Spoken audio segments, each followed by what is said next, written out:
बसंत का रिवाइवल हो सके, बसंत वापस आ जाए, क्या मशवरा आपका? मैं तो कहता हूँ इसी साल शुरू करनी चाहिए उन्हें। अगले साल का भी वेट ना करें? हाँ, बिल्कुल करनी चाहिए। करनी चाहिए। हाँ, बिल्कुल करनी तो चाहिए। आपका खुद भी ये शौक रहा? बहुत शौक है, दूर शहर के रहने वाले हैं, जाहिर बात है शौक तो होना ही।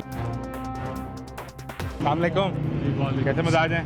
अल्हम्दुलिल्लाह। सरकार को प्लान कर रही है कि अगले साल को बसंत का रिवाइवल हो सके, बसंत वापस आ जाए, क्या मशवरा आपका? मैं तो कहता हूँ इसी साल शुरू करनी चाहिए उन्हें। अगले साल का भी वेट ना करें? हाँ, बिल्कुल करनी चाहिए। करनी चाहिए। हाँ, बिल्कुल करनी तो चाहिए। आपका खुद भी ये शौक रहा? बहुत शौक है, दूर शहर के रहने वाले हैं, जाहिर बात है शौक तो होना ही। तो ये कहाँ से इसमें आ गई केमिकल वाली डोर और लोगों की जिंदगियों को जब खतरा? से ये शर्तों का राइज हुआ ना, जो मुकाबलेबाजी मुकाबलेबाजी तब से, से जब से चरखी सिस्टम शुरू हुआ है तब से चरखी खत्म कर दे, पिन्ना ले आए, कभी भी कुछ नहीं होगा। अच्छा, इसका ना मुझे मैं आपसे चीज़ मैं यहाँ अगर बैठ जाऊँ मैं ना आपसे ये समझना चाह रहा हूँ कि 2007 से पाबंदी लग गई जी जी। बसंत के ऊपर, यानी आपका दादा को तकरीबन 15 साल से ज़्यादा टाइम गुजर गया, लेकिन ये क्रैकडाउन सरकार करती है डोर बनाने वालों पे, ये मसला हल नहीं हो पा रहा, कैसे हल होगा?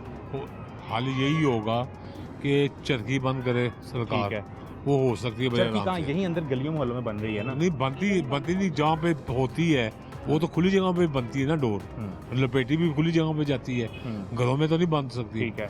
चरखी बंद कर दे, पिन्ने पे कभी भी ना केमिकल ऊपर चढ़ेगा ना मोटी डोर चढ़ेगी, उस पे लग ही नहीं सकता। नहीं लग सकता। चरखी का मसला चरखी हाँ का। बस सबसे बड़ा मसला ही चरखी है। और ये चरखी का मसला सरकार हल कर सकती है? बिल्कुल कर सकती सरकार, चाहे सरकार ने पाबंदी लगाई है ना, लगा दी है ना, लेकिन सिर्फ लाहौर में लगी है, बाकी शहरों में तो बसंत हो रही है। लाहौर में भी बिकती है, सबको पता है, होता है, ऑनलाइन बिकती है, हर बिल्कुल जगह जाती है, लेकिन वो चीज़ खत्म हो चुकी है ना, जिस तरह पहले बिकती जो पहले। यहाँ जहाँ आप बैठे हुए ना, यहाँ पे बहुत मशहूर शाह काइट हाउस था। अच्छा, ये दुकान? हाँ जी, शाह काइट हाउस थी। अब तो नामो निशान ही। बिल्कुल नामो निशान नहीं, और कई लोग इसी मसले में बेरोजगार हो चुके हैं। यहाँ पे कई लोग ऐसे खानदान थे जो पूरे के पूरे बनाते थे, जिनका कारोबार ये था, रोजगार यही था।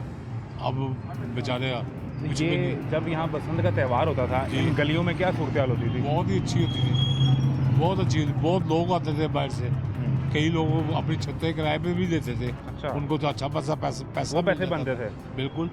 अंदरून शहर आप आ नहीं सकते थे, हर तरफ गाड़ी खड़ी होती थी, पूरे अंदरून शहर के वॉल सिटी का बाहर गाड़ी ही होती थी, और सारे लोग फॉरेनर वगैरह बहुत आते थे, बहुत ज़्यादा आते थे। तो आप फिर मिस करते हैं उस टाइम को? बिल्कुल करते हैं। आप तो कह रहे हैं अगले साल का वेट ना करें, इसी साल खोलनी चाहिए।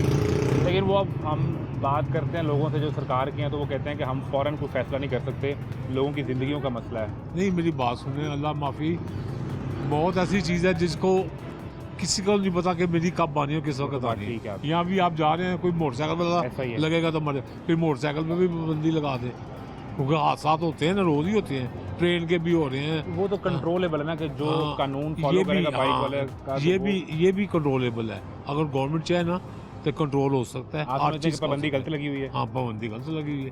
नहीं, वैसे एक हिसाब से सही थी, जैसी डोरें आ गई हैं वो उसके खिलाफ हम खुद भी हैं। ठीक है। ये मेरा भाई बैठा हुआ, ये भी बहुत बड़ा पतंगबाज था, वो भी, ये हम सब शौकीन थे पतंग। आप सारे खुद शर्त लगाने वाले तो नहीं थे? नहीं, अल्लाह माफी, जिंदगी में कभी शर्त नहीं लगाई।